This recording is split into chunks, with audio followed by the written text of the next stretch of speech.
เลือกกันยังเอาให้หนึ่งเราต้องชุกเชาเข้าไปพุ่นอีกก็ได้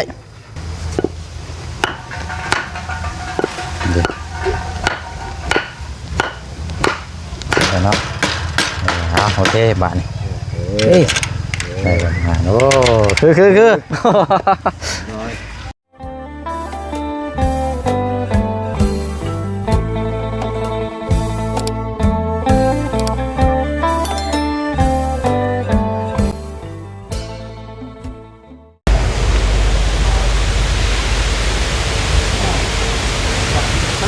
โอ้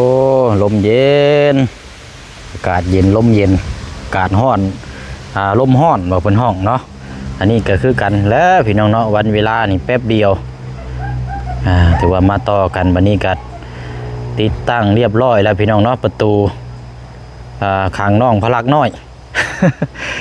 โอ้ยเอาคือน้ำกันเนาะ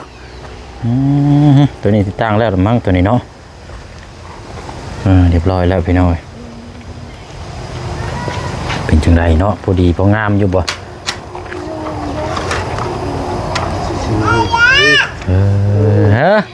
เสียงลังแท้ถูกขังแน่นอนแล้วมันต้องเสียงลังดอกบาทนี่นะได้แต่ยืนจ้องมองกันแล้วเสียงออกก็ว่าได้ลอกบาทนี่ฝึกเสียงไว้ละลายเด้อฝึกพลังเสียงไว้ละลายเวลาห้องออกก็ได้นะเพิ่นสิได้เอามาไขให้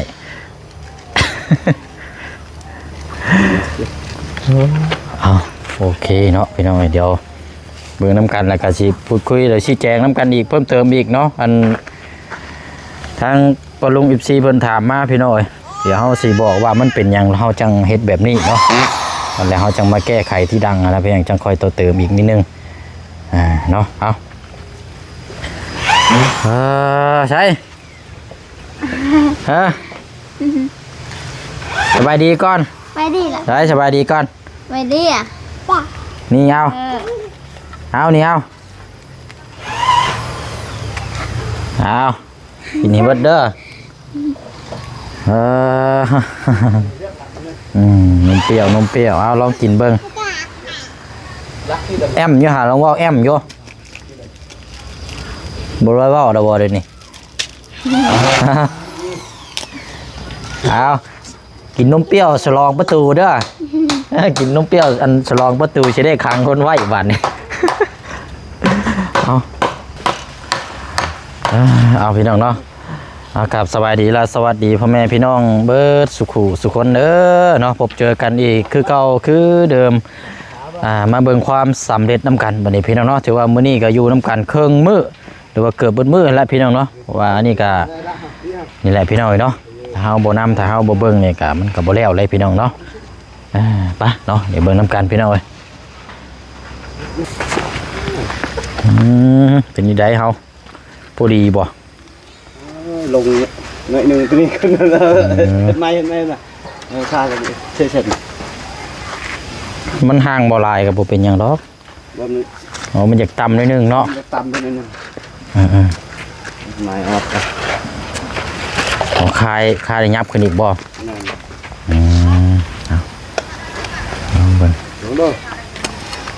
จับเนาะจับชอยกัน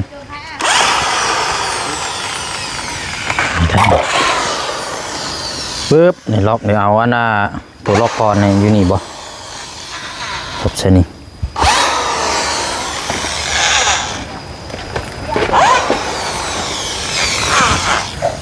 เชียงยังเสียงน้ำบ่เสียงน้ำไหลบ่เปิดน้ำไหมบ่อ๋อพอจังครับมันไหลเนาะกันอีกหน่อยนึง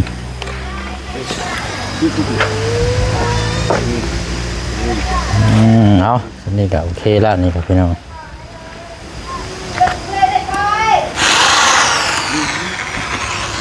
ดีแล้วนี่ก็โอ้แต่มึงงานมันก็เบาแน่ครับโบนักเนาะ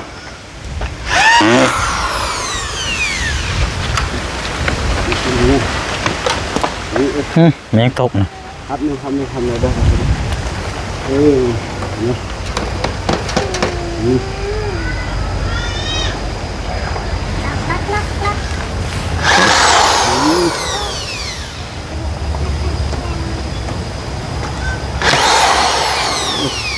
ขุดมันเลย ไม่คือว่ามีลายอยู่บ่ในถุงลองเบิ่ง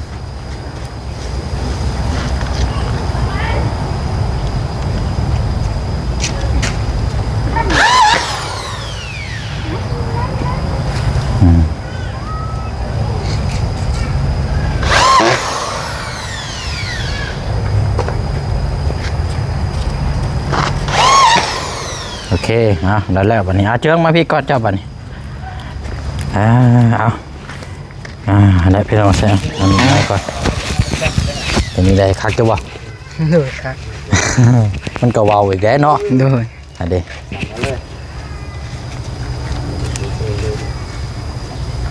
งานเรื่องเดือดกันเอาให้หนึ่งเอาดิ เราต้องชุกเชาเข้าไปพุ่นอีกก็ได้เอาตัวนี้มาพี่ก็ได้ เป็นเสา เสาให้ง่ายไหมเนี่ยอันนี้พี่น้อยครับอันตัวนี้นั่นคือขุดลงไปนะมันมีปูนอยู่นี่เนาะ โดย ว่าเจืองขุดลงไปอยู่นี่มันมีปูนแหละยันมันตื้นยันลักตัวนี้เนี่ยมันโบแนนพี่น้อย โดย ก็เลยให้เจืองนั้นขุดประมาณนี้แล้วก็จังหาไม้มาปิดกันอีกเด้อ โดย บ่ ย่างอยู่ตะข่าย ตะไคร้มาใส่ก็ได้ตะไคร้ตอกชนิดก็ได้ โดย หรือว่าเอาตอกใส่ตัวนั้นก็ได้เด้อ เด้อ ตัวนั้นก็ย่างอยู่พี่น้องตะไคร้ยังเหลืออยู่เอาสุกไป เว้นกรุบเต้เดี๋ยว สุกแล้วก็หาแนวมามัดก็ได้คันว่ามีก็เจ้า โดยให้จ้าเจ้ากี่ ฮะ กระดาษเด็ก เห็นดิเอาลวดหามามัดลวดมามัดจองใส่กับเสานี่เดี๋ยวก็เอากิ้วลวดเลยเห็นดิง่ายๆเลยพี่น้อง ไหนจ้าอันไหน อย่างก็แม่นาง สอดใส่ตะลุ่มลงไปนะ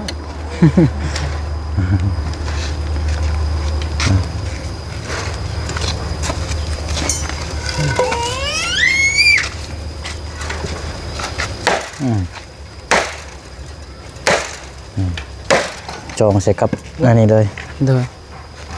มันบ่แล้วก็จังเอาตะนางมาปิดตัวนี้ตะนางปิดนี่ตัวนี้ก็คือกันนี่พอเรามาปิดนี่เลยปิดนี่ก่อนเอามาละอันนี้ปิดนี่พอดีตัวนี้ก็พังนี้เพราะว่าถ้าสิพังอยู่แจนี่มันสิติดตัวนี้เป็นเปิดเข้าในก็ได้ซ้ำนี้ตัวนี้บัดสิพังติดเสานี่เลยบัดลงไปในมีปูน โดย มันตื้น ซองมากกับคุดบ่ได้นี่ มันขุดบ่ได้แน่มันเป็นปูนเพราะว่าตัวนี้เขาใส่ปูนลายแล้วตัวนี้ก็เลยใส่นี่แล้วก็เขาจังเสียวตะข่ายเท่านั้นมามัดมากั้นไว้พี่น้อง มัดเลยฮะ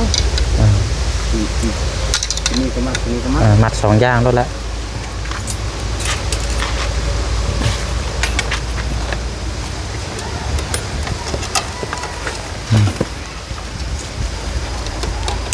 เอาขี้มาบานนี้ดึงด้วย มุดหรอ ตัวเตือ แต่รอบเดียวนี่ก็ได้แล้วนะเจืองเส้นเดียวก็ได้แล้วมันแข็งอยู่แล้วปวดนี่นะมันจังเห็นง่าย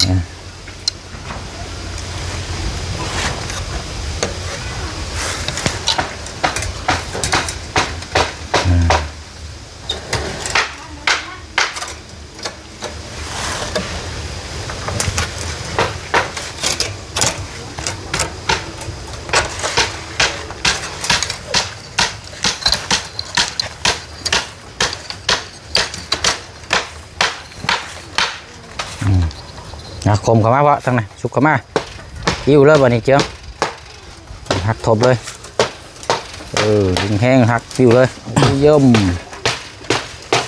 แล้วบาดนี้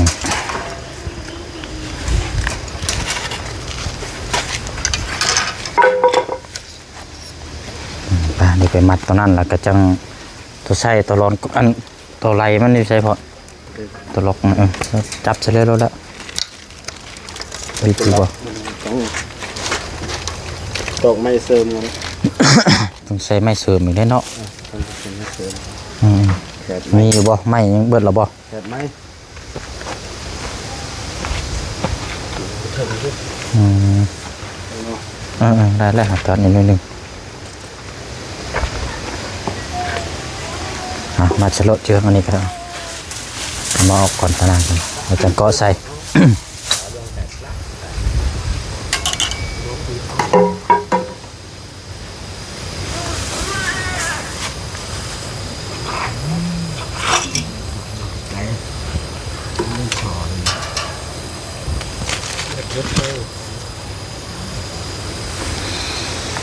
มันเบาเนาะคือไม่ใส่ไม่ระแนงแบบนั่นแหละก็อีกนิดนึงนะอันนี้ก็โอเคแล้ว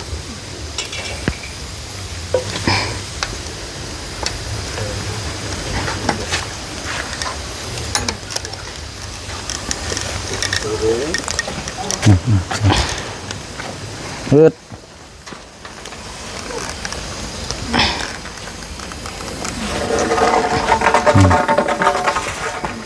ใช้อันดูดู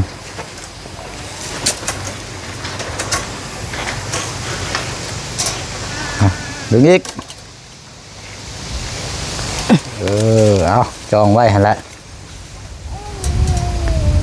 เลยบาทนี่ เด็ดป่ะ ก็ดีแล้วอะไรละไม่แต่ใส่ตัวก่อนล็อกนี่ก็แม่นเรียบร้อยแล้วเอาดึงแห้งรถเดี๋ยวแล้วกันมันจังแน่นอย่างมันหรอกเขาก็ตำเอาน้ำแน่เราวะเห็นมันล่มมันเพเนี่ยก็สิบเบิ้งโบแย่งมันกับโบแมนแล้วเห็นเนาะก็ตำเบิ้งน้ำแล้วเนาะไปปิดเปิดอย่างเดียวล่มแล้วเลยก็มันล่มมันอย่างเขาก็เอาเสียมมันอย่างมาตำน้ำเดี๋ยวคันว่ามันฝนตกแล้วมาเดี๋ยวมันแน่นอย่างมันดอกนี่นะนี่เขายังเห็ดใหม่อยู่นี่ปล่อยถมไปนี่กระจองไว้เอาตะข่ายนะมาใช้รถเจ้าก็ใช้รถมาต่อใช่มันแล้วรถตัวน้อยนั้นเราจะจังหาตัวพุ่นมาใส่ก็ได้โดยตัวน้อยนะนี่ดิเอาปั๊บถึกเลยตีเตะได้ไหมเอาคนตีมาตะปูมาต่อรถใส่ไปเลย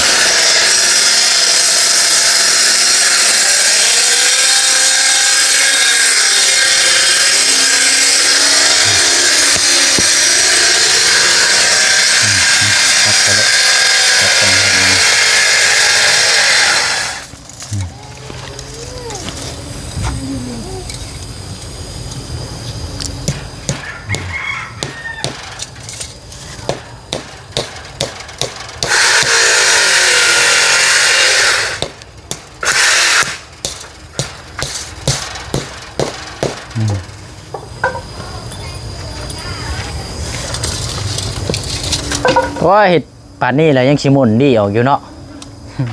บ่อุ้มบ่เอาละ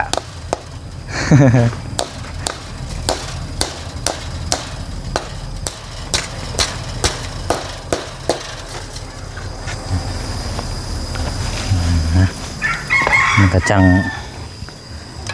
หาเชือกมามัดลายเส้นเอาก็ไล่ตัวนี้จองไปน้ำละหนึ่งมาประตูมันก็เบาเนี่ยมันมีน้ำหนักกระสิบปานใดหรอก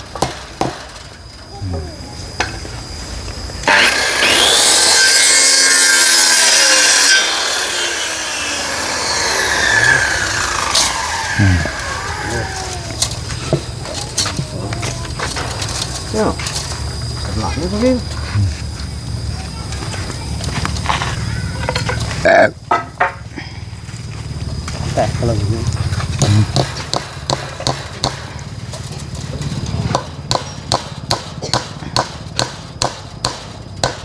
จกแล้วฮะมองห้างเบิ้งเด้อฮะ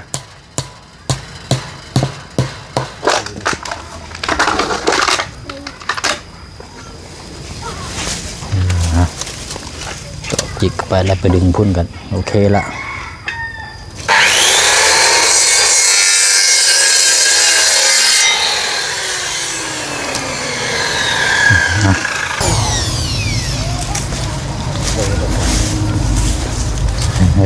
นั่นแหละบัดแหมถือขังดีใจยิ้มถักแล้ววันนี้อันนี้ใครแน่นี่ผู้นั่นก็เอาลูกน้อยทั้งนั้นให้มาทั้งนี้เล่นนี่เลยไปทั้งอื่นเลยโอ้ย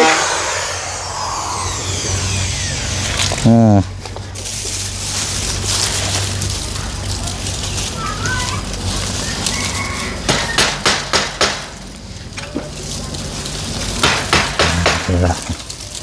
ได้แล้วล่ะ อันนี้ก็จะเอาอันนั้นมัดอีกเส้นหนึ่งก็ได้ขนาดกันมันหมกลางนี่มัดดึงมานี่แล้วก็จะเอาตะปูตอกเน้น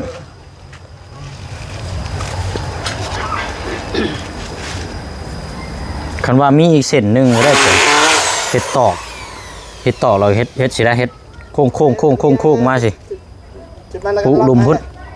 แบบคือสารนี่เด้แต่ว่าเฮาตอกตะปูดัดเนาะพอจบแล้วเอามาจากเส้นหนึ่งอ่ะบ่ต้องเอาไม้ใส่ก็ได้เอาแบบสิเราตอกจับตัวนี้เดี๋ยวเฮ็ดสอดไปสอดมาสอดไปสอดมาสอดไปสอดมากันได้ละเลยครับมันจะเหนียวตัวนี้เอาดึงไว้แน่นะ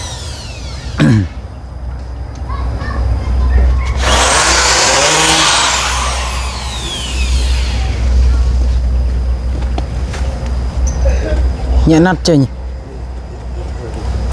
ยวดมุกตัวเดี๋ยวนั่นนะยวดไว้ก่อนเสริมน้ำหนักขายแล้วพี่น้องสิแล้วละ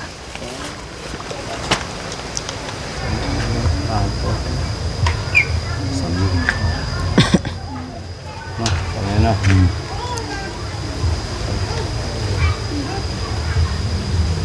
นั่นแหละรอล็อกอยู่คันว่าเพิ่มเติมจะได้มันบ่แน่นมันบ่นั่นเดี๋ยวเจืองจังหาเอาตัวมาตับรัดอีกทีนึงก็ได้เด้อปังลักแปลว่าเอาเปิดคางเดียวก็ได้นะเพราะว่าเขามีแต่รถจักรเพื่อนเนาะเอาพังลักตัวนี้จุ๊บยืดตัวนี้ไว้ก็ได้แล้วเปิดคางนี้คางเดียวก็ได้นะ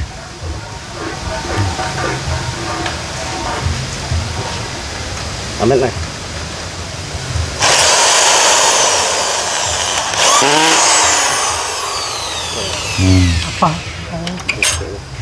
อะไรหาเนาะใส่เบิ้งหักเขามาเบิ้งก่อนปลาใส่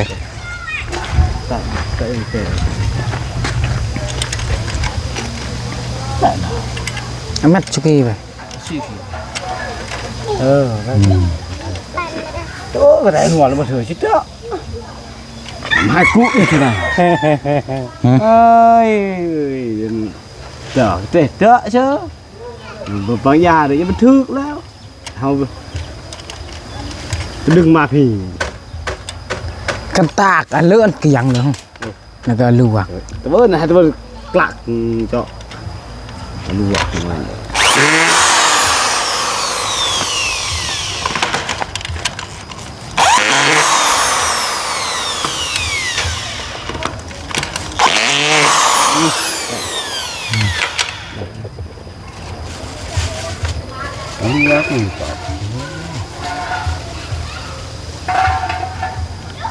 นะแล้วหากันมันกับมือจบมานำอันนั้นกับปิดข้างนั้นเดี๋ยวเปิดข้างนี้เนาะข้างไหนก็ได้ดูเลยเอาหลักอีกอย่างหนึ่งนอกจากเขามีรถอันมารถใหญ่รถยางมาจังเขาเปิดสองข้างเลยบ่นี่รถเฉียงเลยทางลักใช่นี่ลักนึงนี่ได้ลักตัวน่ะลักอยู่เลยแม่นเลยนี่ลักตัวน่ะพอดีละเราลำแดมจะตอกเลยตอกยึดไว้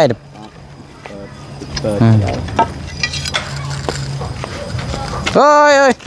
ไอ้หางตะบุญยิงนั่งเอาหางเอาพนักก่อนมาเล่นปักพื้นปักไฟละบาดนี่โอเคเอาเปิดข้างนี่แหละตอกลักตัวนี้เปิดตัวนี้ล็อกออกล็อกเข้า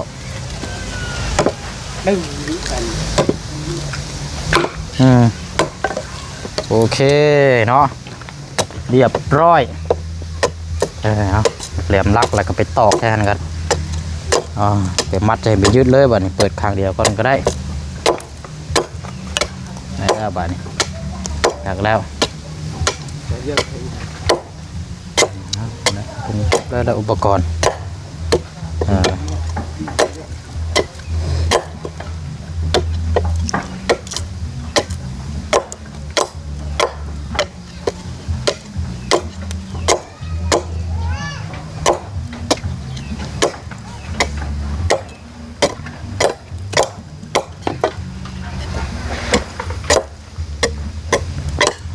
แล้วตอกไว้ข้างบน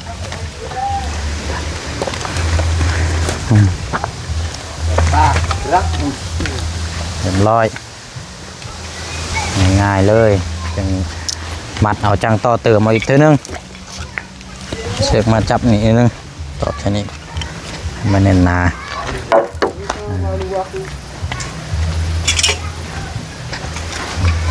มีแต่เก็บเศษไม้เศษตะปูนะเด้อด้วย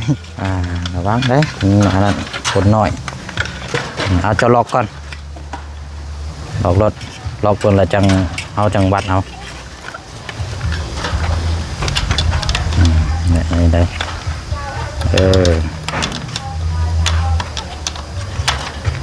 บ้านนี้เอาให้มันตรงๆเฮ้ยเจ้า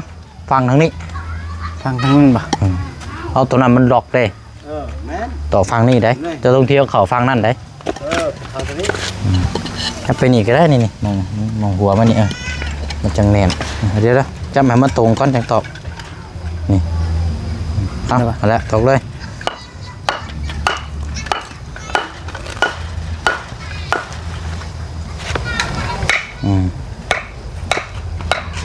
ตอกแล้วจังหารมามัดไว้กับปล่อยไว้ก็ได้แต่ว่าขอมีตัวตันนะมันจังแน่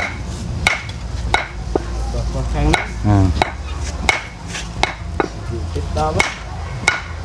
ไงมาแต่จะเปิด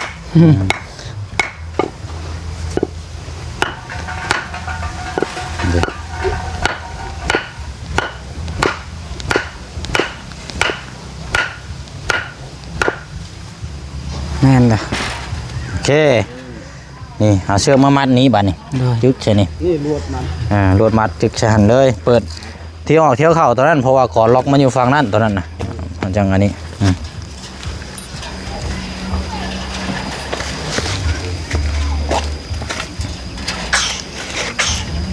ได้สบายเปิดเรียบร้อยบาทนี่เพราะว่ามันสิหมุนเข้าไปนี่อยู่ เมียนแล้ว เอาปิดบางเยอะหาวันนี้เราบางเยอะหาเก็บเป็นนาพวกเศษตะปูเด้อ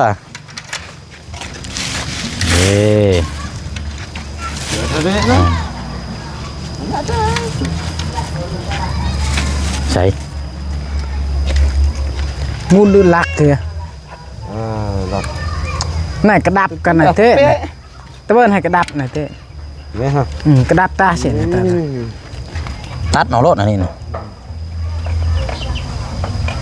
ไม่แน่นกาววันค้อนตีนะมาหักทบขรถตัวนี้นะหักไปพุ่น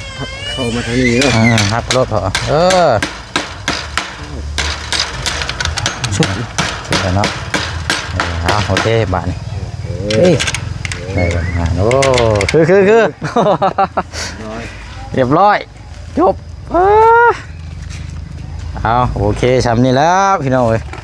พอได้แก้ไขพอได้แก้คัดคนห้องเนาะอันนี้แหละทำนี่ก็ว่ายังสีดีมุ่นออกโยกับบูแมนแล้วเฮ้ย